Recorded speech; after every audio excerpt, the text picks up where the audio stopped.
Hi friends, இன்றைக்கி நம்ம முள்ளங்கியை வச்சு ஒரு சட்னி செய்ய போகிறோம். இது இட்லி தோசைக்கு ரொம்ப சூப்பராக இருக்கும்.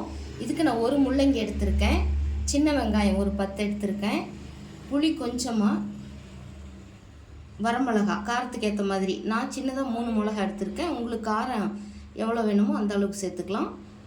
பூண்டு ஒரு 4-5 பல், கொஞ்சம் கருவேப்பிலை. இதை எப்படி செய்கிறதுன்னு பார்க்கலாம் வாங்க.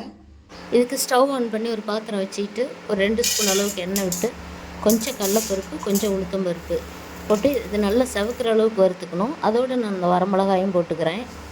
போட்டுட்டு இந்த பூண்டி அதோடு சேர்த்து நல்லா வறுத்து விட்டுக்கலாம். இந்த பருப்பெல்லாம் செவந்து வரணும். இப்போ நல்லா செவந்து வந்ததும் எடுத்து வச்சுருக்கிற சின்ன வெங்காயத்தை அதோடு சேர்த்துக்கலாம். சேர்த்துட்டு இந்த வெங்காயம் ஒரு பாதி அளவுக்கு வதங்கி வரணும்.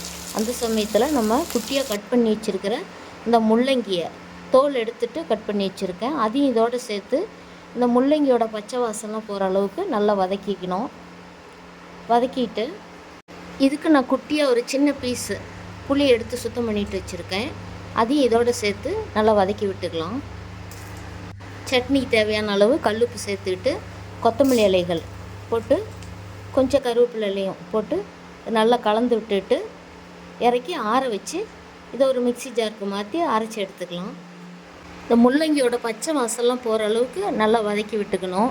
கொஞ்ச நேரம் இது நல்லா வதங்கட்டும், அப்படி கலந்து விட்டுக்கலாம். இப்போ பாருங்கள், இது நல்லா வதங்கி வந்துருச்சு. இப்போ இது நல்லா ஆற வச்சு ஒரு மிக்சி ஜாரில் சேர்த்து அரைச்சி எடுத்தாச்சு. இதுக்கு கொஞ்சம் கடுகு கருவேப்பிலையில் போட்டு தாளிப்பும் கொடுத்தாச்சு. இது நான் தோசைக்கு செஞ்சுருக்கேன். இது ரொம்பவே இட்லி தோசைக்கு சூப்பராக இருக்குங்க.